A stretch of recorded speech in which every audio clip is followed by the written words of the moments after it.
The early days, oh, a better nation, fair and free, Scotland.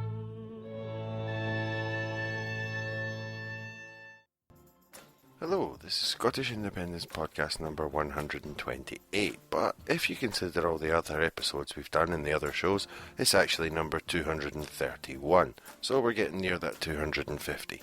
This time I spoke with writer and journalist Paul Kavanagh, who you may know better as the Wee Ginger Doug. He's been one of the most insightful, strident and funniest writers on the Scottish independence question for a number of years now, and he was nice enough to let me into his house even though he was suffering from an extreme cold, which he was also nice enough to pass on to me. He let me into his house because we've tried this a few times using other methods, but technical issues gave us some problems. However, even this time, technical issues gave us a few problems, so the sound isn't all it might be in a couple of bits, but it's perfectly listenable. So I hope you enjoy it, and I'll have a wee word with you at the end. Okay, hi, Paul, how's it going? Hey there. It's nice to be here in Doug Mansions, actually. Yes, technical problems have plagued us every time we've tried to do interviews, and I've actually come to your house this time, but there's still technical problems, but this time it's entirely my fault. It's a curse. But it's entirely my fault this time. Quite embarrassing. But anyway, so, obviously I always keep up with your blog, so the most recent thing you were saying was the time to push for Indy is now, even though nothing's been announced yet in terms of an official referendum. Why do you think the time to start is now? Well, I think it's really important that the next independence referendum, the last independence referendum, it was portrayed in the media as being Alex Salmond's referendum, the SNP's referendum. And I think it's important that the next referendum, and I really love the fact that we can talk about the next referendum, is seen as being belonging to the people. It doesn't belong to the SNP, it doesn't belong to Nicola Sturgeon, it belongs to all of us, it belongs to the people of Scotland. And if we start campaigning now for independence, it means, well, first of all, it puts a lie to the Unionist claim that there's no demand in Scotland for another independence referendum. You can hardly say there's no demand for an independence referendum when there's all these people campaigning for it outside the structures of a political party. So it proves that there is a real demand for another independence referendum, and also it shapes and defines the parameters of the independence movement. It shows that the independence movement, it allows us to start to set the terms of the debate. Mm-hmm. That these are the things that we want to talk about. These are the things that we think are important. We think that the issue is an issue of Scottish democracy and accountability and getting a government and policies that actually reflect what the people of Scotland want and have voted for. I mean, it's absolutely shocking that the UK government thinks that it can just ride roughshod over a democratic vote of the Scottish people by a huge majority to remain members of the European Union, and that doesn't count. Isn't that their definition of, you can take the lead of the union, please, just stay in. Exactly, just do what you're told. Yeah. Now eat the cereal. Okay. So if you think we should be campaigning now, how? In what ways? What things would you like to see? Well, I think that one of the reasons I think that we need to start campaigning and organising now is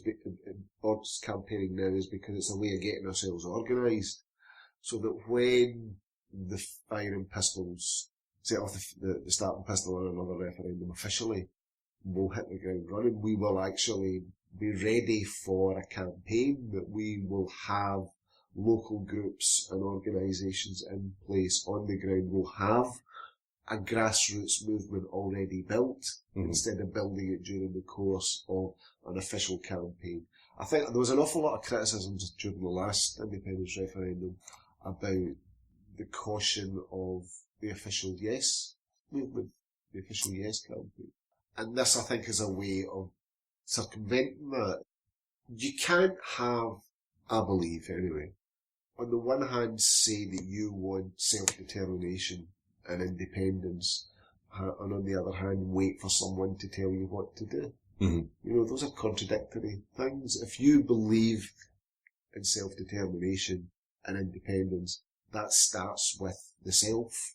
That starts with you as an individual. You decide that you want self-determination and you act accordingly, So yeah, I think it's really important that we start getting the wheels in motion, that we start saying, right, okay, this is the kind of Scotland that we want, this is the kind of Scotland that we're campaigning for, and we're not waiting for permission from anybody, in order to start campaigning for this. So that would involve things like, even sort of very simple things like joining one of the groups, or what about, posters and t-shirts and all this sort of, you mean this?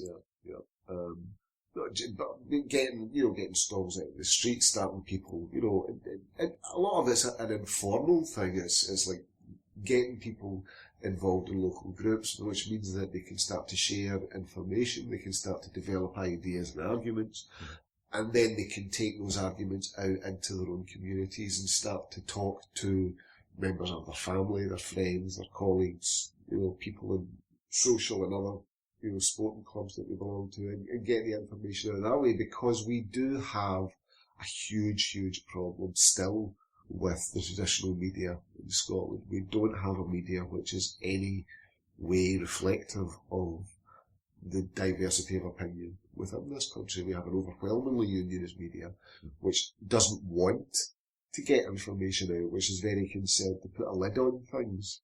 So we have to find ways to bypass that. Do you think it was a major mistake of the Yes campaign last time round, like the official Yes campaign, that they basically begged the unionist media to be nice instead of just coming out with a stronger line?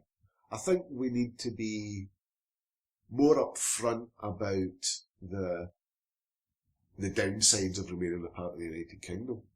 Mm-hmm. I think there was too much focus last time on a fluffy vision of an independent Scotland, and not talking about the disadvantages of actually remaining a member of the United Kingdom. I think this time, in a way, that's going to be easier to do, because the disadvantages of remaining a part of the United Kingdom are really quite stark.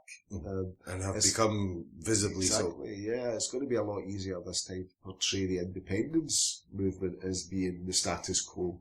Mm-hmm. Because we want to maintain the rights and privileges that we have as a member of a European family. So it's going to be easier to, the unionists won't be able to claim that the Scottish independence movement is narrow, inward-looking parochial nationalism the way they did the last time, because the narrow, inward-looking parochial nationalism, that's the British state. That's the British state that has decided that it doesn't want to be a member of a wider family of nations. And the unionist side will have a harder time to throw out promises this time after they've all been released.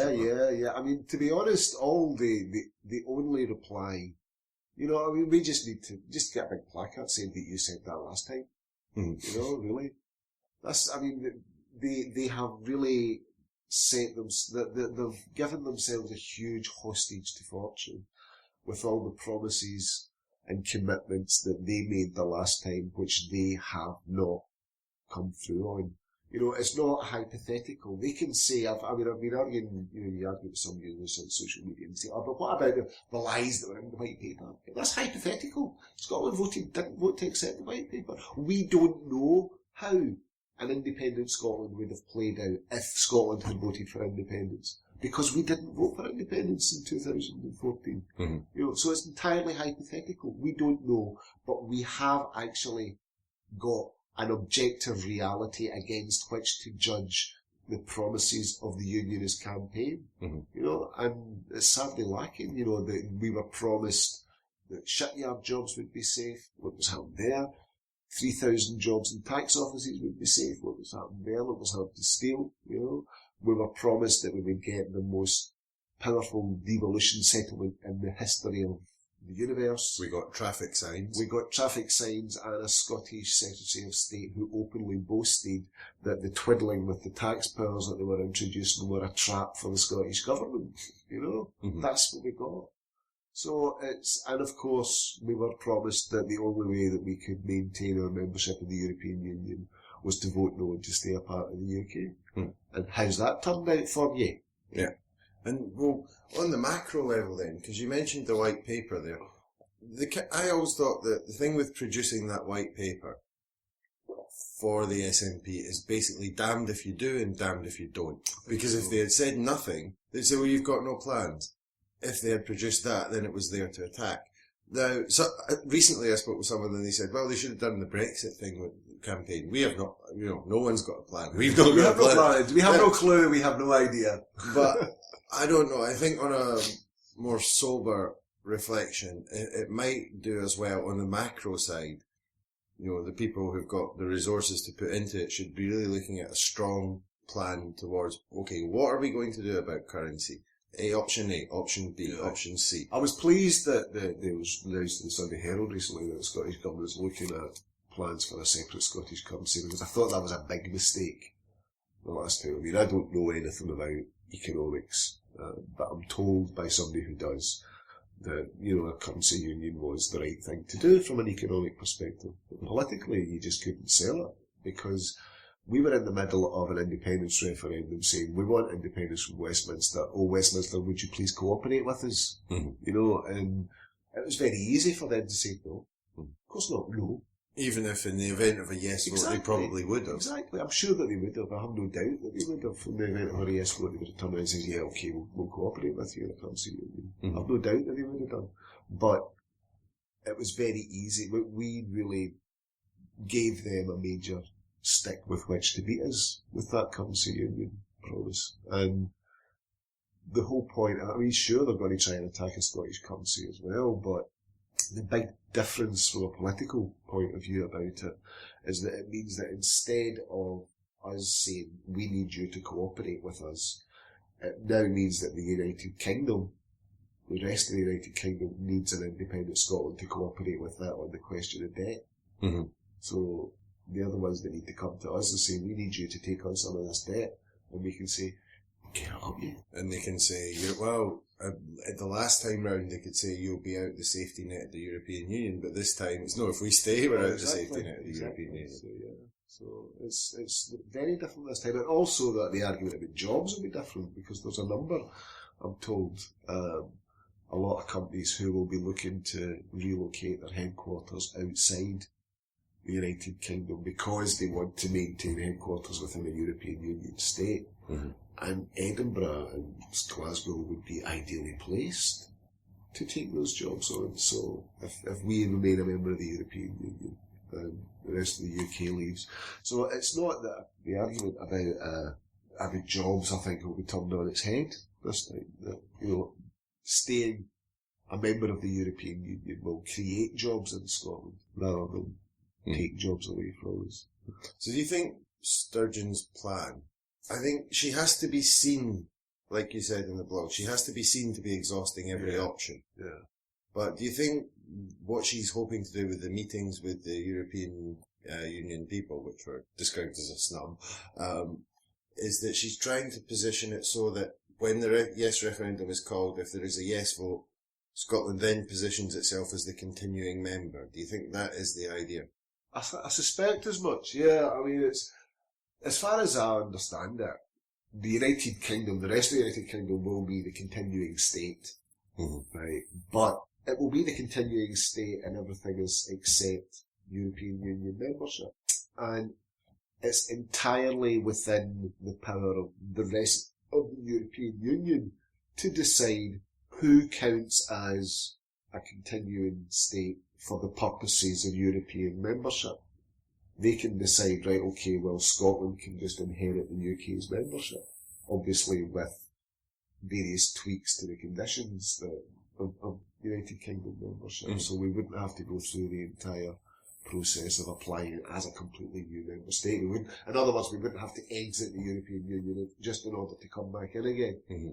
Which was the threat the last time. Exactly. It was possibly not true as well. Right.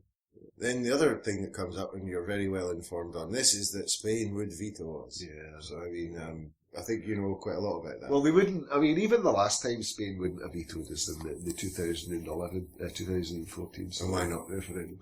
Because their whole argument with Catalonia is that Catalonia can't become independent because the Spanish constitution forbids it.